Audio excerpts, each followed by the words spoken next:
सभी साईं भक्तों को ओम साईं राम, जय साईं राम। बाबा का चैनल श्रद्धा सबूरी चैनल में आप सबका स्वागत है। और आप सब लोगों में बहुत दिन से क्वेश्चन चल रहा था कि सप्ताह पारायण कैसे करते हैं, तो आज जो ये वीडियो आज यही कारण है कि जितनी हमें जानकारी है आप सबके साथ हम शेयर करना चाहते हैं कि सप्ताह पारायण क्या और कैसे करते हैं, कितने दिनों में सचरित को पढ़ते हैं, कैसे क्या होता है। तो जो जितना हमें पता है, शायद इससे भी ज़्यादा बहुत लोगों के पास जानकारी हो, लेकिन जैसे कि हमें पता चला और हम जितना करते हैं उतना आप सबके साथ हम शेयर करते हैं। तो सप्ताह पारायण क्या है? सबसे पहली बात तो सप्ताह पारायण होता है 7 दिन में सचरित को पूर्ण करना, सप्ताह पारायण कहलाता है। और सचरित पढ़ना हमारे जीवन के लिए तो सबसे महत्वपूर्ण है। अगर हम सचरित पढ़ने लगते हैं ना, हम अपने जीवन को बिल्कुल एक नई दिशा दे रहे होते हैं। तो सचरित पढ़ना डेली ही एक चैप्टर वैसे तो सभी लोग पढ़ते होंगे, लेकिन 7 दिन में चैप्टर को मतलब वो सचरित को पूरा करना बहुत ही अच्छा है। अगर आपकी कोई कहते हैं ना कि बहुत लोग हर एक परेशानी से परेशान होते, तो लगता है कि नहीं किस तरह से क्या पूजा करें जिससे मेरी ये विश पूरी हो जाए। तो बाबा ने स्वयं कहा है, जहाँ मेरा सचरित पढ़ा जाता है वहाँ मैं स्वयं होता हूँ। ये तो सच बात है। और 7 दिन में सचरित पारायण पूर्ण करना, स्वयं बाबा 7 दिन में मतलब बहुत सी चीज़ें आप सबके जीवन में बहुत से चेंजेस आ जाते हैं।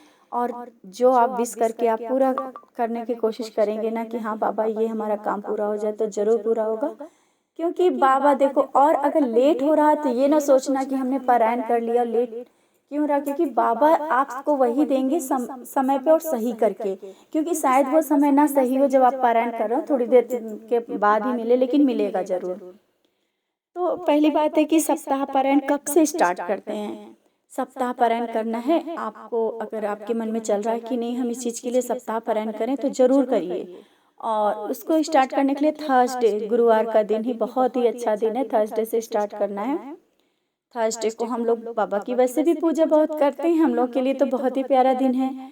बाबा को स्नान अभिषेक सब कराना है। कराने के बाद हम लोग को क्या करना है, शाम जब दोपहर में, जब जैसे कि अगर सुबह आपने पूजा करी और करने के बाद उसी समय आपको सचरित पारायण स्टार्ट करना है ना, तो उस दिन आपको कलश रखना है। पहली बात तो देखो, कलश क्या बोलते हैं कि गणेश भगवान की पूजा सबसे प्रथम होती है गणेश भगवान की। तो कलश को हम लोग गणेश के भगवान के रूप में पूजा करते हैं, तो कलश स्थापित करते हैं। हम लोग नवरात्र में भी हम लोग जब पूजा करते हैं तो जैसे कलश रखते हैं, सेम वैसे ही कलश रखते हैं। कलश लीजिए, एक आप लोटा ले सकते हैं, उसमें मौली होता है, जो धागा मौली वाला धागा होता है उसमें कलश में बांधिए, नारियल में बांधिए। और जो कलश है, कलश के अंदर सुपारी, कुमकुम और सिक्का, कोई भी 1 रुपये 2 रुपये कितना भी, 5 रुपये जितने का भी सिक्का आप उसमें डालिए। डालने के बाद आम के पत्ते लगाने, आम के पत्ते 5-7 जैसा कैसे अलग अलग नहीं करना, एक ही में ज्वाइंट हो वैसे रख देना है, और ऊपर से नारियल रख देना है। तो ये आपका कलश हो गया। और नाम जाप करते हुए ये सब करना है। सुबह बाबा को स्नान करने के बाद आप जहाँ पे आप बाबा को बिठा रहे हैं तो वो पीला वस्त्र डालना है, फिर बाबा को बिठाना है, कलश रखना है। और देखिए, अगर आप जैसे कि अगर 7 दिन की जोत जलाना चाहते हैं, तो अगर दिया जलाना चाहते हैं तो जला सकते हैं, लेकिन इतना कोई ज़रूरी भी नहीं है। जितनी आपकी श्रद्धा, जितने समय आप पूजा कर रहे हो उतने समय जला के फिर सुबह जलाएं, शाम को जलाएं, ऐसा कुछ नहीं। जो अखंड दिया 7 दिन का जलाना चाहते हैं वो भी जला सकते हैं, लेकिन ज़रूरी नहीं कि तेल से ही जलना चाहिए। वो हम लोग तिल के तेल से भी या सरसों के तेल से भी दिया जला सकते हैं, 7 दिन का दिया।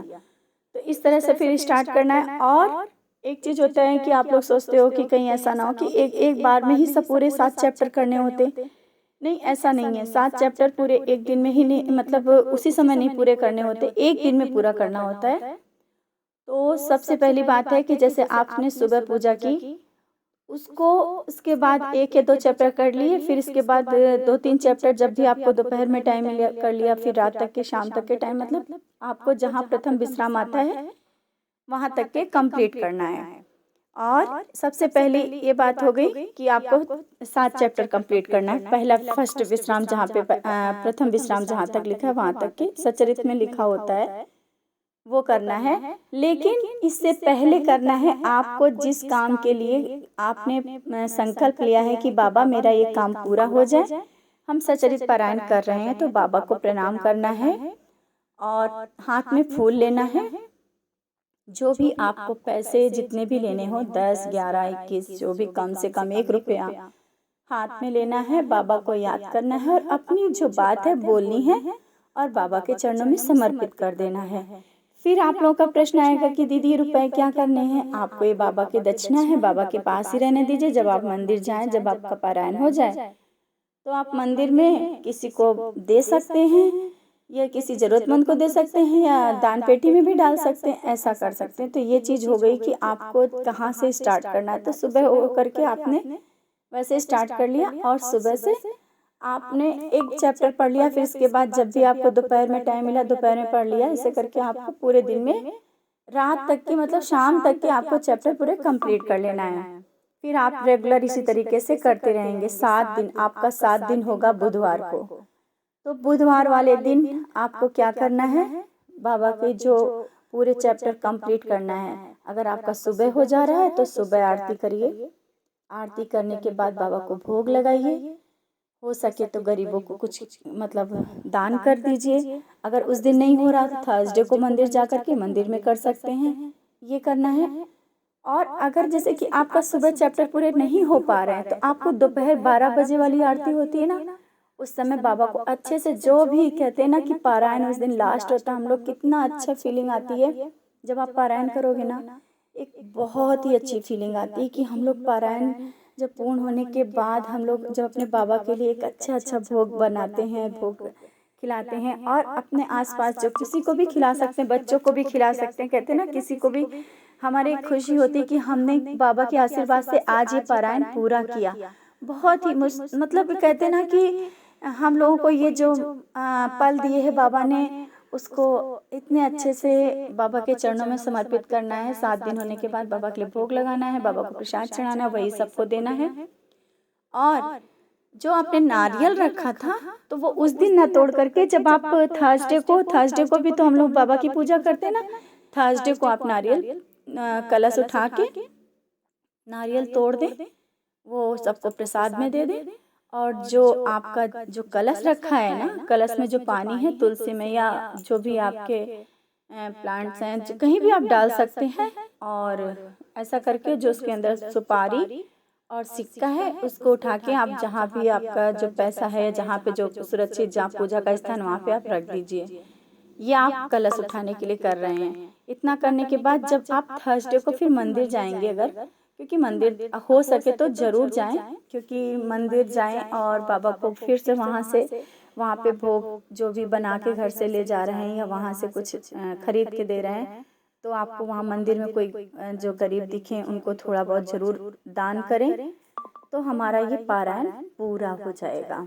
आप सब पारायण करना चाहते हैं, लेकिन बहुत से क्वेश्चन होते हैं कि कैसे करना है, क्या करना है, और अभी भी लोगों के नहीं समझ में आया है। तो ज़रूर हम सोच रहे हैं कि जब हम पारायण स्टार्ट करेंगे तो उसका ब्लॉग भी आप सबके सामने लेकर के आएंगे कि पारायण कैसे स्टार्ट करते हैं और 7 दिन तक के चैप्टर करना, 7 दिन हम लोग कैसे पारायण। और आप सप्ताह पारायण जब करेंगे ना, हर पल अपने बाबा को अपने पास ही महसूस कर पाएंगे। अपने एक कहते हैं ना, एक शरीर में, एक आपके आसपास में आपके घर का माहौल एक ऊर्जा से भरा हुआ होगा। आपको जहाँ तक हो सके तो महीने में एक बार सप्ताह पारायण अवश्य कर लो। जब हम लोग सचरित पढ़ते हैं ना और 7 दिन में सचरित खत्म करते हैं ना, हमें एक अलग से वाइब्रेशन हम सबको आ जाती है, एक ऊर्जा मिलती है बाबा की। और 7 दिन में पारायण को पूर्ण करना, जब सचरित पढ़ते ना, तो बहुत बहुत, और ज़रूरी नहीं है कि हम लोग हमेशा मांग के ही ये संकल्प करके करें कि नहीं हमें कुछ मांगना है तभी पारायण करना है। क्यों ना हम सब बाबा से ही मांग लें और पारायण करते चलें। देखिएगा ज़िंदगी बहुत ही पलटती आपको दिखेगी, बहुत कुछ चेंज होगा। हमने देखा है, वही आप सबके साथ शेयर करते हैं। जितना हम करते हैं उतना आप सबको ज़रूर बताने की कोशिश करते हैं। ज़्यादा शायद जानकारी ना भी हो, लेकिन जितनी मेरे पास जानकारी आप सबके साथ शेयर करते हैं कि आप सप्ताह पारायण करिए, ज़रूर करिए। अपनी ज़िंदगी को बहुत बहुत चेंज होते देखेंगे। क्यों?